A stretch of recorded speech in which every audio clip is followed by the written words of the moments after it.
You're listening to This Week in Cardiology from theheart.org on Medscape. You can now access the latest in medical news on your Amazon Alexa-enabled device. Join me, Perry Wilson, every weekday morning for Medscape Medical Minute, where I highlight the top medical stories of the day. To add Medscape Medical Minute to your flash briefing, search for Medscape Medical Minute on Amazon and click Enable. Or open the Amazon Alexa app, go to Skills, search for Medscape Medical Minute, and click Enable. Then say, Alexa, what's the news? Or Alexa, what's my flash briefing? I hope you'll join us. Hi everyone, this is John Mandrola from theheart.org Medscape Cardiology, and this is This Week in Cardiology for July 16th, 2021. This week, COVID-19, Ivermectin, a dissolving pacemaker, Clinician Well-being, and Finerenone, a new mineralocorticoid receptor antagonist. First up, COVID. And my gosh, the pandemic is completely exhausting. Geographic hotspots of rising hospitalizations remain, and most of the patients ill enough to be in the hospital are not vaccinated. I'd estimate that 1 in 10 of my clinic patients don't plan to be vaccinated, and most of these folks are not persuadable. Now, some are, and I've had some rare successes. But the thing is, while most people are happily getting the vaccine because, of course, the injections offer protection against the disease, it still seems unrealistic to think that all American patients are just going to comply with the vaccine. I mean, people are not robots that make decisions based on odds ratios. People feel risk, and for some people, the risk of the vaccine is real. Remember, if people made decisions purely based on harm-benefit calculations, then they would quit smoking and lose weight, and they'd always take their anticoagulants. But real doctors, we know the story. One comment on the matter of persuasion. I see many of my colleagues online pushing hard for vaccines, and I get that. And I've been loud and clear that vaccine efficacy is truly amazing. But I want to push back on one of the techniques being used to scare folks, and this is the use of the relative percent increase of COVID cases.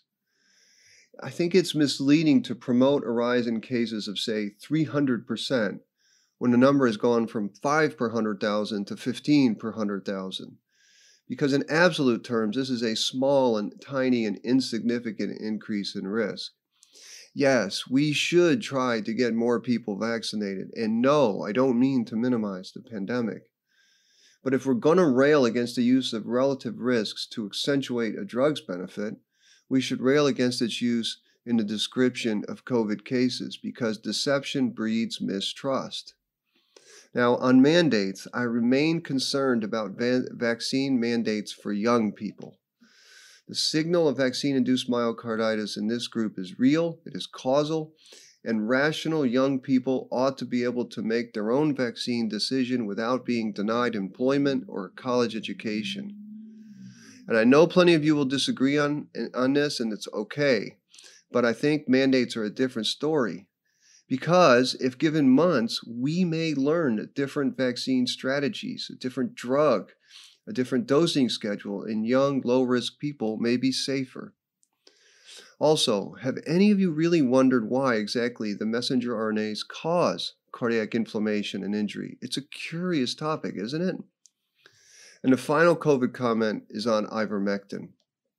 Yale nephrologist and Medscape contributor F. Perry Wilson has an excellent dissection of the recent positive ivermectin meta-analysis. Now, Dr. Wilson's good both on the specifics and the methodology. The 3 points, all of which lead me to be highly skeptical of ivermectin, are: 1, the plausibility isn't there because the doses needed to inhibit virus are manyfold higher than one can achieve in vivo. Second point, the studies driving the positive meta-analysis are very high in bias. And just yesterday, we learned that the trial with the largest weight in the meta-analysis was retracted. So my prediction is that proper trials of ivermectin will be non-significant. The next topic is a dissolving pacemaker. Journalist Patrice Wendling has a keen eye for stories, and this week she covered a study from Nature Biotechnology on a dissolving Yes, Dissolving Temporary Pacer. So a group at Northwestern reports on a leadless, battery-free, fully implantable cardiac pacer that dissolves and is cleared by natural biological processes after a period of weeks. And the electronic components of this thing rest between two encapsulation layers that isolates the active materials from the surrounding biofluids during the implant. And then it connects to a pair of flexible extension electrodes that deliver the stimulus to a contact pad that's sutured onto the heart. The entire system is small, thin, and it weighs only about 0.3 grams. The pacemaker then receives power and control commands through a wireless inductive power transfer. This is the same technology used in implantable medical devices and smartphones and RFID tags. And the connection goes between the receiver coil and the device and a wand, external transmission placed on top or within a few inches of the heart. Now, obviously, the report is done in an animal model. It's in the epicardial space, and it would be most useful for cardiac surgery pacing. But the next step is to move to a transvenous setting, which would be great for ICUs. And imagine a couple weeks protection against heart block post-TAVR, for instance. I mentioned this futuristic story because too often I think doctors forget the huge contribution that bioengineers make to our field. The next topic and the focus of today's podcast is on clinician well-being. Lead author Dr. Lakshmi Mehta from Ohio State, along with 4 other colleagues from the US and Europe, wrote a joint opinion article about clinician well-being. 4 big cardiac journals published the short article, and thanks to Dr. Mehta for the brevity. The 4 sections of this article include 1, the drivers of burnout, 2, the data on cardiology burnout, 3, the role of healthcare organizations, and finally, the role of medical professional organizations. A quick background note is more than a decade ago, Donald Berwick and colleagues proposed the triple aim of healthcare systems. Now, this is to improve the patient experience, improve the health of populations, and to lower healthcare costs. But then, of course, others remarked that you can't do those 3 things unless you care for the healthcare workforce. Hence, the quadruple aim adds the goal of improving the work life of clinicians and staff. So this joint opinion article begins with the issue of burnout, and the stats for burnout in cardiology are impressive and actually sad to me. The authors cited a survey of nearly 3,000 cardiologists. And get this, more than 1/4 reported being burned out, almost 50% were stressed, and only 1 in 4 reported that they were enjoying their work. This saddens me a lot because I love cardiology. A paper that I also linked to from the AFP journal, a family practice journal, included these quotes from doctors. "The joy of practicing medicine is gone. I can't tell you how defeated I feel. The feeling of being punished for delivering good care is nerve-wracking." And finally, quote, "I'm no longer a physician, but the data manager, data entry clerk, and stenographer. I've become a doctor to care for patients. I've become the typist." The Heart.org Medscape Cardiology also has a features piece on the underreporting of bullying in academic medical centers. These are going to be tough topics to discuss, and let me try to make 5 points, and some of them with personal anecdotes. The first thing to say is that I was lucky. At Indiana University, I had mentors who were committed to teaching. They had time and they cared. They were not burdened by the RVU productivity model. So the question is, do modern-day mentors in teaching centers, who must also produce billable services, have the same time and energy to teach? I worry that they don't, and that, to me, feels like an existential problem for this profession. Second point, my wife Stacy is a doctor, and she put her career on hold for 10 years to raise our children. This allowed me to get established in private practice, and when I was taking long hours, night call, going to group meetings, there was always a parent there for the kids. But this was unfair to Stacy. It's also unfair to other professional women. If we can find ways to make dissolving pacemakers, we ought to be able to design pathways that allow women to advance in their careers without waiting a decade or more. Third point, I am no spiritual guru, but I believe the root of suffering stems from attachment. And I see my colleagues suffering because they hate the paperwork, the data entry, the loss of status in the healthcare organization. In other words, they suffer because they are attached to the old model of doctoring. So one of the best moves I ever made was to shun completely the anachronistic notion that being a doctor was something special or revered. My friend Andrew Foy taught me that doctoring is a job. It's a good job, a well-paying job, an important job to focus at and be good at, but the doctor as hero or icon is deeply problematic for our own well-being.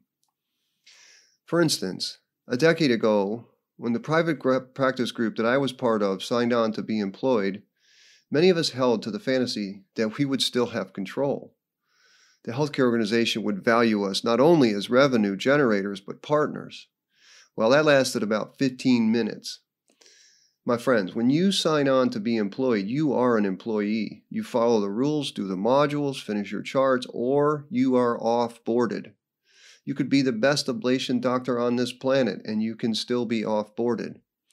Now, that all sounds terrible, but it's really not. You can be an employee and still revel in the victories with patients. The patients we serve don't know or care about how awful the user interface of our EHR is.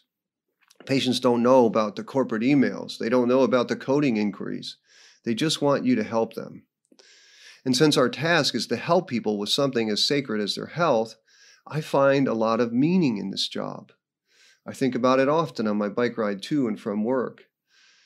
Whether I used a neat trick in the EP lab or just had a nice encounter with a patient in the clinic, I feel good about picking a career dedicated to helping people.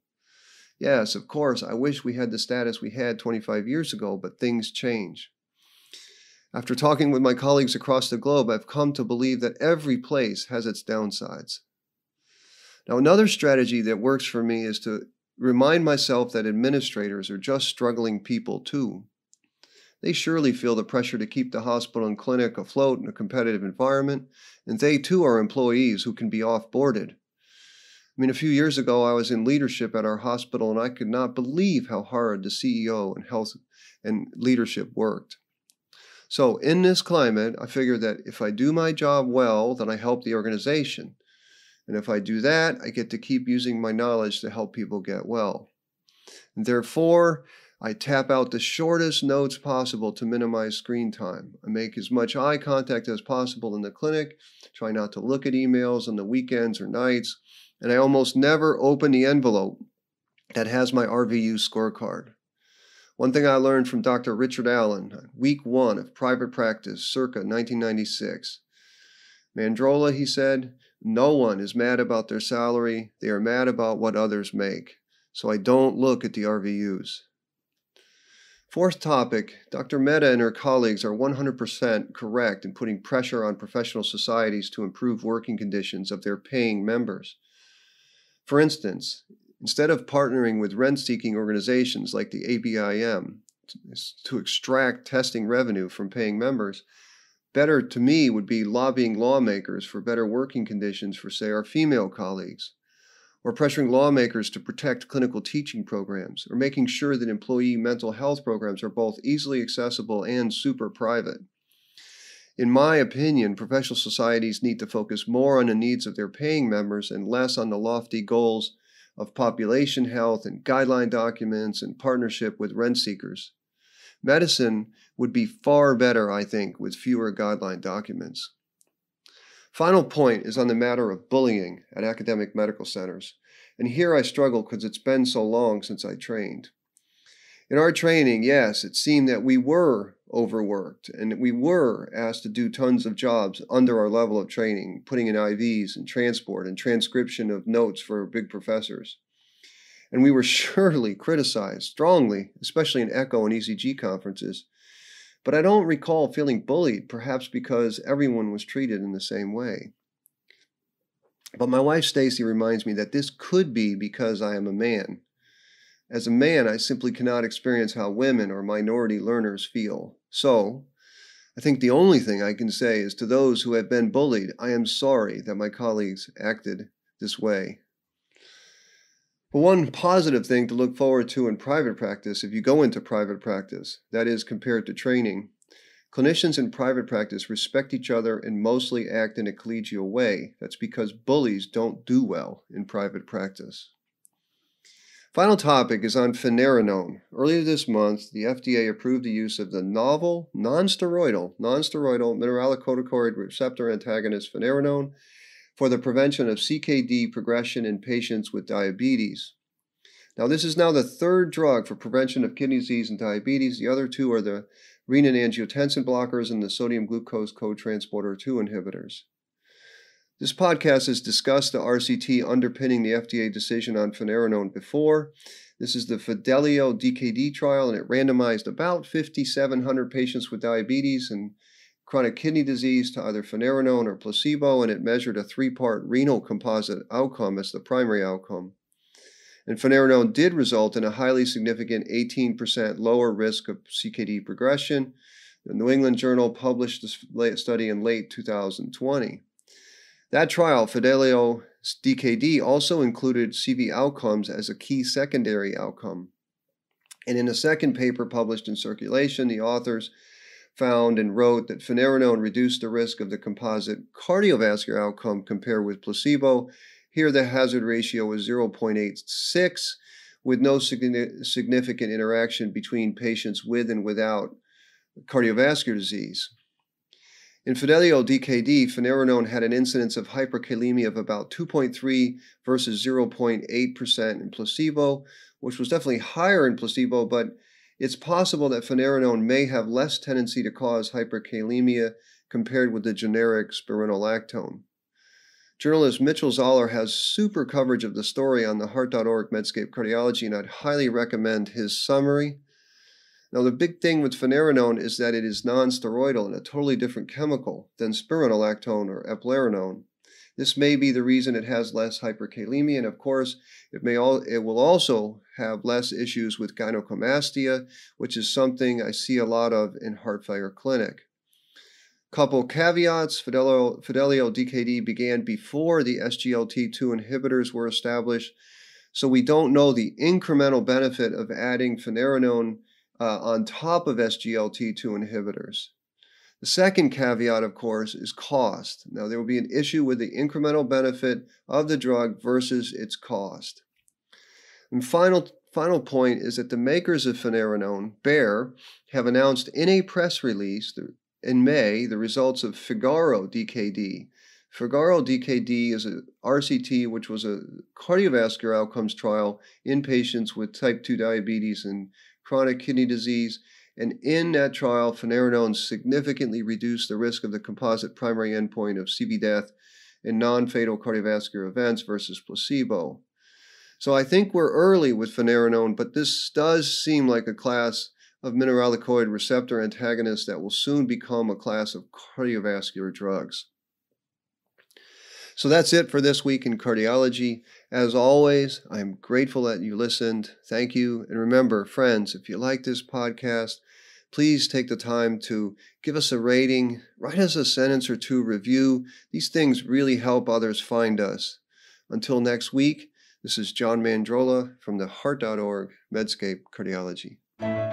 You're listening to This Week in Cardiology from the Heart.org on Medscape.